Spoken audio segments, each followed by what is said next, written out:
Madalang sinabi na ang totoong rason bakit siya umuwi ng Davao. Ano nga ba ito? Sa isang video ay makikitang binisita ni Edito si Madeline para kausapin at kumustahin. Kinamusta na nga ni Edito si Madeline sabay biro na parang tumaba daw ito, ngumiti lang si Madeline at sinabing okay lang siya. Sabi ni Edito kay Madeline na matagal na itong umuwi sa kanila pero hindi pa sila nagkausap. Pero ngayon nagpunta daw talaga siya para sadyang makausap at makamusta ang pag-aaral kung pinagpatuloy ba ito ni Madeline. Tanong ni Edito kay Maddie kung pinagpatuloy pa rin ba niya ang kanyang pag-aaral dito sa Davao nung umuwi ito galing Manila. Sumagot naman si Madeline ng opo.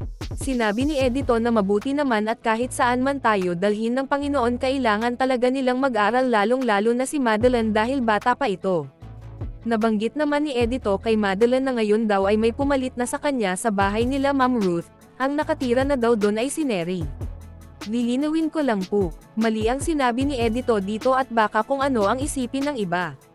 Linawin ko lang po na hindi nila kinuha ni Ma'am Ruth si Neri para pamalit kay Madeline, kundi kinuha nila si Neri para may kasama naman si Madeline kaso hindi niya natiis ang homesick at lungkot kakapanood niya kina Mylene, Russell at Nanita. Kulang din sa verbal support si Maddie galing sa mga magulang, imbis na tulungan nila itong maging matatag at hindi ma-homesick ay para bang sila patuloy ang nagbigay ng rason kung bakit naisipan ng bata na umuwi. Kung hindi lang sana umuwi si Madeline ay dalawa sana sila ngayon ni Neri sa bahay nila Ma'am Ruth at Dada Bill. Pagtapos balik tayo sa video, tinanong ni Edito si Madeline kung ano talaga ang naging rason nito para umalis kina Ma'am Ruth, dagdag ni Edito na mabait naman sila Ma'am Ruth at maayos naman ang trato nila sa kanya. Sumagot naman si Madeline na nahirapan talaga siya sa school at matatapang daw ang mga kaklase niya, pansin sa video na may iba pang sinasabi si Madeline pero pinutol ito ni Edito.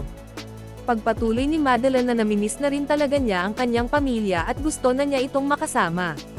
Natanong ni Edito sa kanya na siguro first pa nitong napalayo sa pamilya at literal talagang malayo. Sumagot naman si Madeline na opo first time niya at doon pa talaga sa Manila. Tanong ni Edito kay Maddie kung nagkausap ba sila at may cellphone naman ba.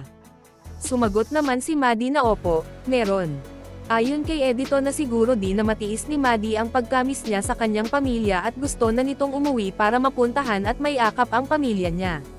Sumang-ayon naman si Maddie na iba lang din talaga yung sa cellphone lang mag-usap tsaka sa personal, mas maganda yung sa personal. Ayon kay Edito na maganda talaga sa personal, biro pa ni Edito sa mga viewers na ang ganda tingnan ng mga kinakausap nila sa cellphone at kung nagkita na sa personal ay baka tatakbo sila. Tinanong ni Edito si Madeline kung mabait din ba si Ma'am Ruth sa kanya. Sumagot si Madeline na mabait naman at napagsasabihan lang siya pag may ginawa siyang mali. Sinabi ni Edito sa kanya na tinatanggan rin ba niya na may nagawa siyang mali. Sinabi ni Madeline na tanggap niya kapag napapagalitan siya dahil alam niya na may nagawa naman siyang mali. Sinabi ni Edito na ganun talaga kapag nagkakamali tayo, ang mahalaga marunong tayong tumanggap ng kamalian at wag na nating ulit gawin. Sang-ayon naman si Madeline sa sinabi ni Edito. Sinabi ni Edito na si Neri ang pumalit kay Madeline doon at si Neri din nag-alaga sa anak ni Ma'am Ruth na si Dane. Pinayohan siya ni Edito na kahit nandito na siya ay ipagpatuloy pa rin niya ang kanyang pag-aaral at hindi hadlang ang kahirapan para makapagtapos sila. Magdasal lang tayo sa Panginoon na bigyan ng mga taong handang tutulong sa pag-aaral at dapat talagang makapagtapos siya kahit nandito na siya sa lugar nila. Kailangan tiis-tiisin lang ni Madeline ang mga hamon sa buhay at minsan maubusan pa ng pagkain pero hindi ito sapat na dahilan para tumigil sa pag-aaral. Dagdag niya na ang pagtapos ng pag-aaral ay hindi para sa kanya, hindi rin para sa ibang tao kundi para sa sarili niya, kay Madeline mismo. Tulungan ni Madeline ang sarili niya bago niya tulungan ang ibang tao. Paano sila tutulong sa ibang tao kung wala silang natapos? Ang alam kasi ni Edito na ang taong walang natapos ay sila lang din ang trabahante sa sarili nilang lupa. Sinabi ni Edito kay Madeline na makikita siya ni Madeline sa lugar kapag may biyayang dumating sa kanya para magbigay ng allowance nito at para maipagpatuloy ni Madeline ang kanyang pag-aaral. Pagkatapos ay hinabotan na ni Edito si Madeline ng pera pero hindi niya ito pinakita sa video dahil siguro galing ito sa kanya mismo at hindi sa sponsor.